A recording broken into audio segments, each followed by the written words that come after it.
Salut et bienvenue dans cette troisième vidéo sur l'impact des différents matériaux sur les lancers pour la pêche de la carpe. Souvenez-vous, dans la première vidéo, on était avec Gauthier, qui est ingénieur chez Caperlan. On regardait ensemble les différentes configurations choisies et les préparatifs qu'on allait mettre en place pour la journée de lancer. Et dans la deuxième vidéo, on a effectué plus de 230 lancers avec 5 testeurs et toutes les configurations qu'on avait choisies ont pu être étudiées. Nous, de notre côté, on n'a pas du tout étudier ça pour découvrir en direct les résultats avec vous. On va retrouver Gauthier, nous attend dans la salle et puis après on va y aller. Hein? Hello Gauthier, on est prêt? Hello les gars, on est prêt? Allez, bah nous on prépare tout, on se retrouve tout de suite. On va faire ça très rapidement. Tout est en place Gauthier? Tout est en place. Les caméras, les lumières et surtout l'écran devant nous pour analyser tous ces résultats. Juste avant, en fait, je voulais revenir un petit peu sur cette expérience. On a pu en discuter un peu avec les gars. Déjà, ça nous a pris plus de temps que prévu. Bien plus de temps que prévu. Je pense qu'on avait un peu sous-estimé le temps que ça allait prendre au final de lancer, de ramener la ligne. Et surtout, on a dû faire quelques pauses à cause du vent hier après-midi. Oui. Et je pense il y a eu des remarques sur la précédente vidéo. Pourquoi on n'a pas fait dans l'eau? C'est vrai qu'on l'avait pas dit avant. Pourquoi on a choisi le champ? Parce qu'il y avait des contraintes. Et finalement, en fait, une fois qu'on a trouvé le rythme, on a trouvé que le champ, c'était génial.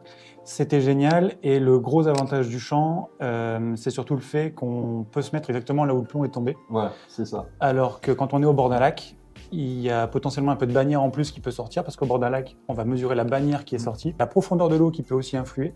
Alors que là, on est sûr de se mettre exactement à l'endroit où le plomb a touché le sol. Avec la texture du sol qu'on avait, on suivait le fil, tac, on voyait le plomb, il était enterré environ de 5 cm. On le retirait et on se mettait exactement à l'endroit et on savait la mesure exacte. Donc finalement, le champ était bien et puis la manière qu'on avait fait à mettre des piquets. Donc les piquets, ils étaient espacés, le premier piquet était à 100 mètres, après espacé de 20 mètres à chaque fois jusqu'à 160 mètres, avec une corde au milieu, permettait de pouvoir suivre le fil, savoir très rapidement où il était tombé. Donc voilà pourquoi on avait choisi l'option champ. On a pris le temps pour chaque lanceur qui a lancé hier de refaire une configuration de base pour voir s'il était plus en forme, moins en forme, pour pouvoir pondérer les résultats. Pareil, on va pas parler en valeur absolue, il n'y a pas d'intérêt. L'idée, c'était pas de vouloir exploser son record à chaque fois, loin de là. L'idée, c'était de pouvoir effectuer des lancers répétables. Donc pour rappel, 5 lancers par testeur. On avait prévu 5 lancers, on s'est dit que finalement, si au bout de 3 lancers, le testeur était répétable, on pouvait se dire que le lancer était validé. Parce que dans les 5 lancers, ce qu'on s'était noté, c'est qu'on enlevait le plus bas et le plus haut des lancers. On faisait une moyenne des 3 intermédiaires. Donc là, ce qu'on s'est dit pendant la période de lancer hier, c'est que dès qu'on avait 3 lancers d'un testeur qui étaient très proches les uns des autres, à moins de 5%, on se disait que le lancer était validé. C'est ça, c'est ça. Maintenant, on va rentrer un petit peu plus dans le détail. On va partir de la configuration qu'on considère la configuration de base. Exactement. Alors, la configuration de base, c'est la configuration qui, pour moi, qui représente le plus la pêche en mode carpiste. Et c'est une configuration qui est une des celles avec laquelle on peut lancer le plus loin.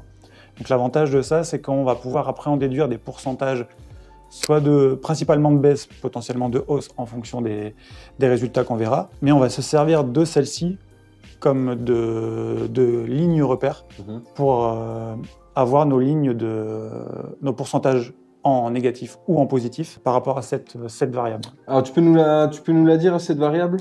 Alors cette configuration, elle est composée donc de la canne Power en 13 pieds. Celle-là, on a gardé tout le temps la même canne. On a eu la chance, on n'a pas eu de souci de casse ou autre avec. Donc on a gardé toujours la même canne. Donc dans cette configuration, il y a un moulinet stratagème en 10 000. Donc on peut dire bobine long cast. Bobine long cast, gros diamètre. Du nylon en 28 centièmes. Une tête de ligne en tresse en 30 centièmes. Un plomb distance en 100 grammes. Très bien. Et tout ça sans montage, uniquement le plomb. Ok, donc ça, c'est la configuration classique qui nous a permis d'avoir les plus longues distances. Ouais, il y a uniquement quand on mettait un plomb plus gros, 150 grammes, où on pouvait passer au-delà de cette configuration de base. Mais on s'est rendu compte que c'est pas tout le monde. Hein. Exactement. Donc on est parti sur la configuration 100 grammes. Ouais, 100 grammes parce qu'on estime que c'est quand même une configuration qui fonctionne dans beaucoup des pêches que l'on fait.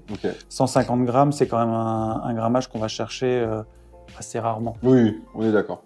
Là, à chaque fois, par rapport à cette configuration de base, on a changé un seul paramètre. Le but de changer un seul des paramètres, c'est de voir l'impact uniquement de ce paramètre. Il y a quelques petits paramètres qui peuvent encore influer, on en a parlé juste avant, par exemple la force du vent. Mais là, le but, c'était vraiment d'essayer d'isoler le paramètre sur lequel on voulait voir l'impact. Donc on a changé les paramètres un par un par rapport à la configuration de base. Ok Gauthier, donc maintenant, on va analyser les résultats. En partant de la configuration de base. À partir de là, en changeant le premier paramètre qui est la grosseur du fil, le diamètre du fil. Exactement. Donc les premiers tests qu'on a fait, c'est qu'on est passé d'un nylon de 28 centièmes sur un nylon de 38 centièmes. Et là, on se rend compte qu'en fonction des testeurs, on a une perte de distance qui est plutôt aux alentours des 13-15%. On a un seul testeur qui était aux alentours des 3%. Mais les autres étaient répétables entre 13 et 15% de perte. C'est ça. En augmentant d'un dixième le diamètre du nylon. Donc on s'est dit qu'on partait en ayant 5 testeurs. On fait un peu le même principe que sur les lancers. En enlevant le plus haut et le plus bas, on arrive à avoir une moyenne de 3 testeurs, ce qui est déjà pas mal. C'est ça.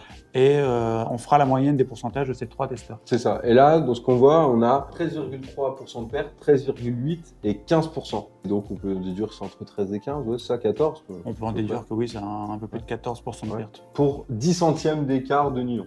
Exactement. Avec la même configuration de base. Même configuration, on a gardé la même tête de ligne en fait, c'est le même plan. Alors maintenant, si on passe sur un changement de plomb, tu vois, on est parti sur du 100 grammes et on va aller sur du 150 grammes.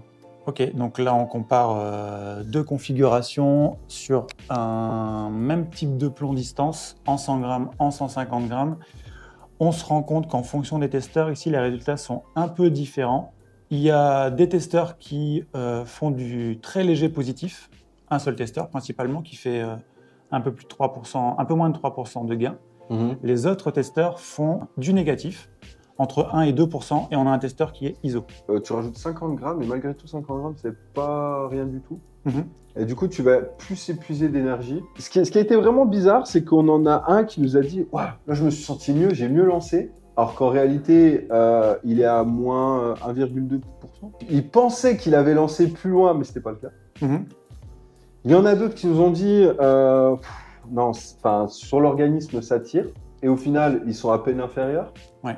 Intéressant, des fois, de ne pas forcément, suivant forcément la distance sur laquelle on pêche, mais de ne pas forcément se casser le dos, de dépenser encore plus d'énergie que nécessaire, quoi. Exactement. On va modifier quel paramètre maintenant? On rajoute un montage? On rajoute un montage. Alors, pour info, le montage qu'on a décidé de faire, ce qu'on considère le montage le plus basique qu'il y a, c'est un lait de corps. Émerillon, une tresse souple, une tétine, un hameçon numéro 1 et un snowman en 16-20. Voilà, c'est ça. Ok. Alors, qu'est-ce que ça nous dit?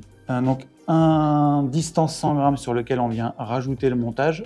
Donc là, on est à peu près, c'est intéressant d'ailleurs, sur les mêmes ordres de grandeur, sauf pour un lanceur. Donc on a 3 lanceurs qui sont sur le même ordre de grandeur. 10%. Ils perdent 10%. 10%, ouais. 3. Et puis, on en a un qui est on en a un quatrième qui perd 18%. 18%, c'est ça. Sachant qu'il perd 18%, mais c'était un de ceux qui lançait les plus loin avant. Donc il y a peut-être aussi un impact, plus on lance loin, plus le gap est important. Plus le gap est important, ouais, oui, certainement. De ce que je comprends moi, et tu vas me dire ce que tu en penses, c'est qu'avec la configuration basique, celle qu'on a choisie, en rajoutant un montage, c'est 10% de perte. Exactement. Ok, et donc on l'a fait avec le 100 grammes, mais avec l'appât, mais on l'a aussi fait avec le 150 grammes, hein, c'est ça? C'est bien ça, on l'a aussi fait avec le 150 grammes, et là les résultats sont à peu près du même ordre, ils sont entre moins 9 et moins 15%, donc un peu plus fort, sachant qu'on s'est rendu compte aussi que le plomb de 150 grammes pouvait être un frein ou peut-être un handicap pour certains de nos lanceurs qui avaient plus de mal à assimiler la charge. C'est ça. Oui, comme on le disait, que ce soit avec ou sans montage, le 150 grammes, il se fait plus encaisser, quoi. Hein, exactement. Et si maintenant on compare le delta entre le 100 grammes avec montage et le 150 grammes avec montage? Juste comme ça, sans avoir les pourcentages, c'est quand même très proche. Hein. Ça doit jouer de l'ordre de, je ne sais même pas si on a 2% d'écart. Encore une fois, monter la taille de plomb pour espérer aller plus loin n'influence pas la distance. Pas énormément, là, de ce qu'on voit, non, il n'y a pas... Il y a quoi, 2% d'écart? Il y a 2% d'écart. la croyance de dire plus je vais monter en en poids de plomb, plus ça va me permettre d'aller loin, n'a pas l'air de se vérifier. Hein. En tout cas, pas dans les configurations que nous on a testées et pas avec la canne qu'on avait aujourd'hui. On a regardé à peu près tout ce qu'on avait fait sur le nylon. Là, on passe à la tresse. La tresse, donc on avait deux types de tresses, une tresse en 20 centièmes et une tresse en 30 centièmes. Si on prend la tresse en 20 centièmes, qui est donc 8 centièmes plus basse en termes de diamètre que le nylon 28 centièmes, pour autant, la tresse augmente le diamètre linéaire de résistance, met un plus gros frottement dans la bobine et dans les anneaux de par ce fait.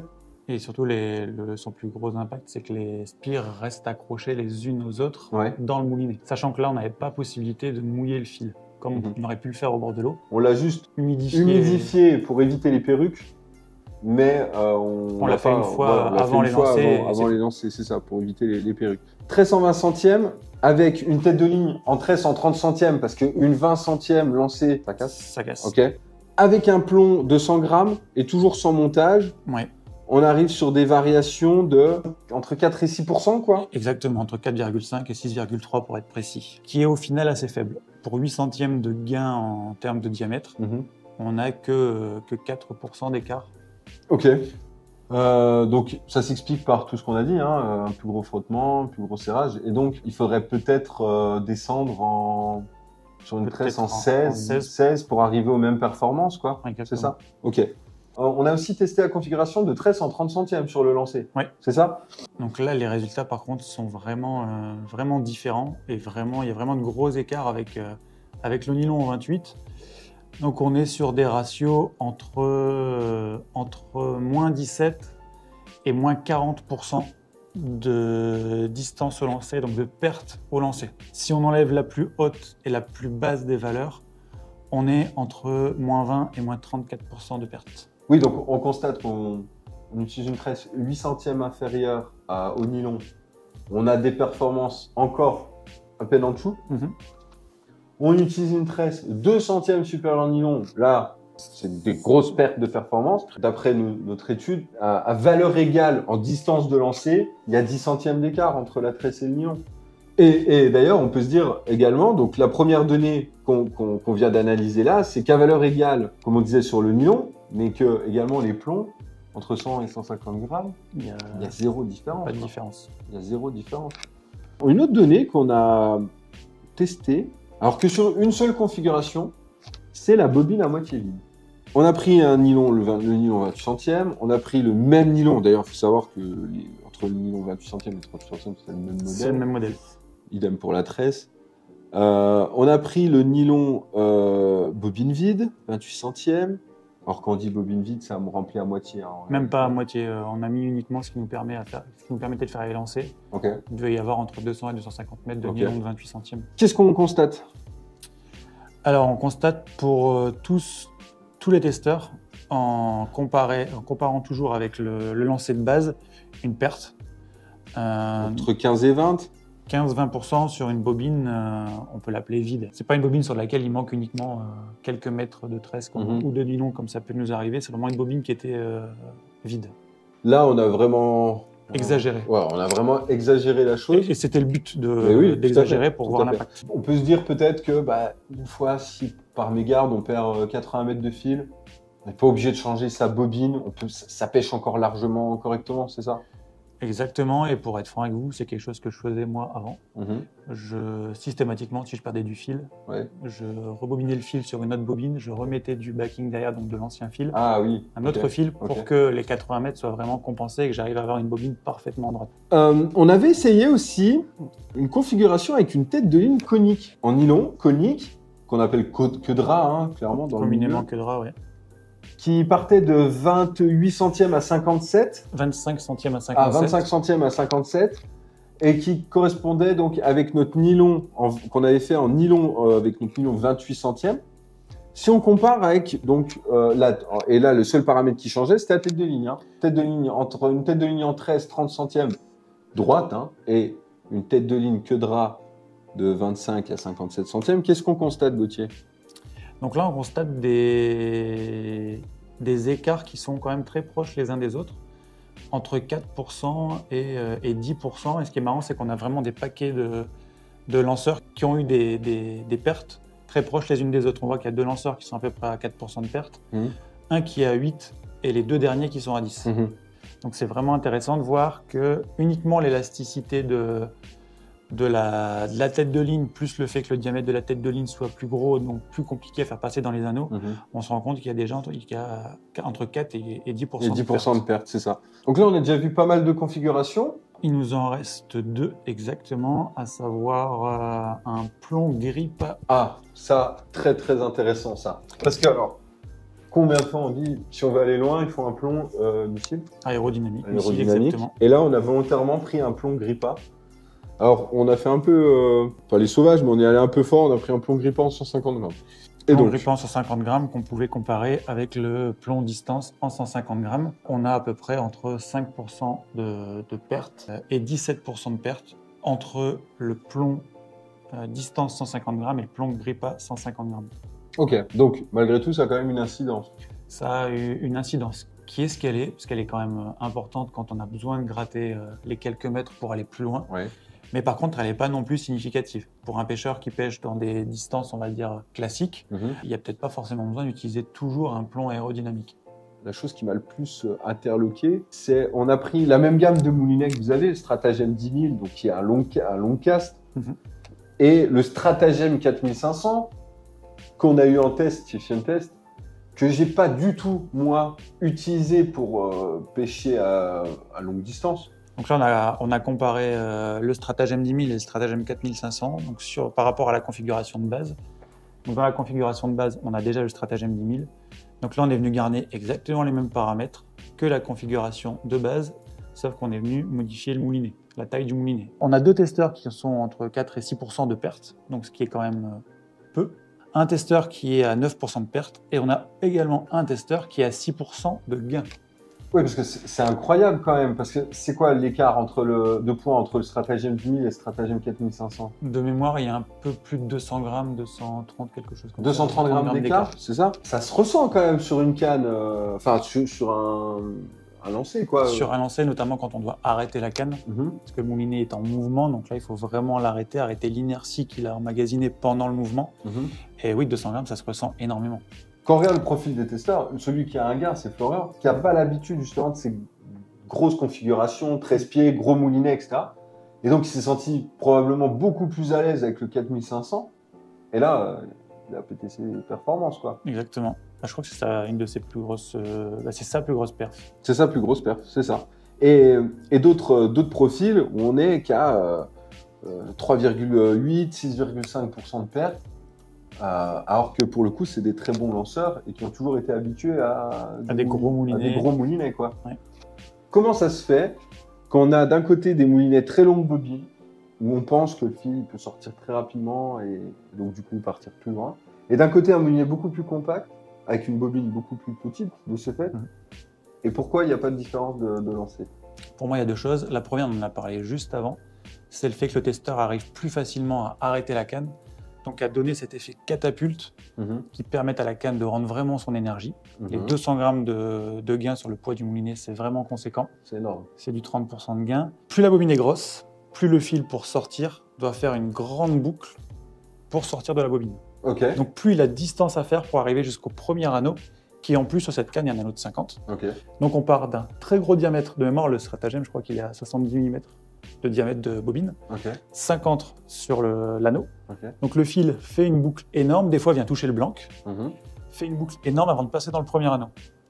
Là, si avec un Stratagem 4500, le Stratagem 4500, au lieu d'un diamètre de 70 de mémoire, on doit passer sur un diamètre de 50. 50-50. Le fil a beaucoup moins de distance à faire. Donc en fait, peut-être que pour faire le mètre qu'il y a entre la bobine du Stratagem 10 000 et l'anneau de 50, le fil est obligé de faire une distance d'1,20 m. Et peut-être qu'avec le Stratagem 5500, il fait une distance d'1,10 m ou d'1,05 m. Donc du coup, cette distance qui ne sert à rien au lancer en fait, cette distance-là, on la gagne après derrière. Et donc c'est peut-être ce gain qu'on arrive à aller chercher en ayant un moulinet plus petit. Et donc du coup, pour en revenir à ces configurations qui nous ont pris beaucoup de temps, Si pour moi on avait l'occasion un jour de refaire une session comme ça, je pense qu'il faudrait corréler la taille de la bobine avec la taille du premier anneau. Vous nous le dites en commentaire 1 si vous voulez une version 2 encore plus poussée de l'analyse de ça et qu'on pousse encore plus loin. Dites-le nous en commentaire. Qu'est-ce qu'on peut en tirer du coup, une analyse globale comme ça? En fait, on avait quand même une configuration de base qu'on a choisie au départ qui est au final celle qui permet quand même de lancer le plus loin. Il y a certains paramètres qui peuvent influer un tout petit peu, mais donc du coup, ce qu'on a en tête, et ce que je pense les carpistes ont en tête, donc à savoir pour lancer le plus loin, utiliser un nylon d'un diamètre quand même assez faible, 28 centièmes, c'est quand même quelque chose pour commencer à atteindre de la distance. Une tête de ligne en 13 qui permet d'avoir zéro élasticité, donc de comprimer encore plus la canne. Et au final, plomb de 100 grammes qui vient un peu en électron libre à l'intérieur parce qu'on aurait tendance à dire qu'il faudrait plutôt des plombs plus gros. Là où on se rend compte aujourd'hui qu'un plomb de 100 grammes peut parfaitement faire l'affaire dans beaucoup de situations. Ouais. Donc intéressant de voir que le nylon de 28 centièmes est celui qui permet vraiment de lancer le plus loin. Les pourcentages diffèrent vraiment beaucoup quand là on passe sur de la tresse.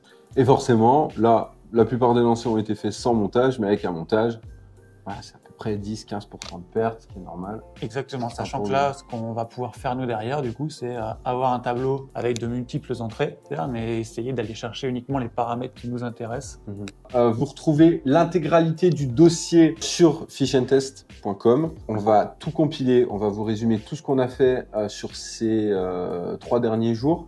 Gauthier, je te remercie pour l'accueil fourni. Tu avais quelque chose à rajouter en plus? Non, c'était hyper cool. On a passé 3 journées top. Oui, c'est vrai. Fatigantes. J'en profite, je remercie vraiment encore une fois Fred qui a fait un travail de fou à aller déterrer les plombs dans la terre et à télémétrer pour nous annoncer les résultats. Gauthier, on se dit à très vite. Nous, on va rentrer dans notre région. Il faut qu'on traverse toute la France. Merci pour l'accueil. Merci à vous. Vous pouvez retrouver l'intégralité du dossier sur fishandtest.com. Bien entendu, tous les tests neutres qu'on effectue. Vous pouvez également donner votre avis et gagner des Starcoins pour échanger dans notre boutique cadeau. N'hésitez pas à dire en commentaire ce que vous en pensez. Dites-nous, vous, votre configuration idéale pour lancer. On vous dit à très vite et n'oubliez pas, la pêche est une passion qui se partage. Ciao, ciao!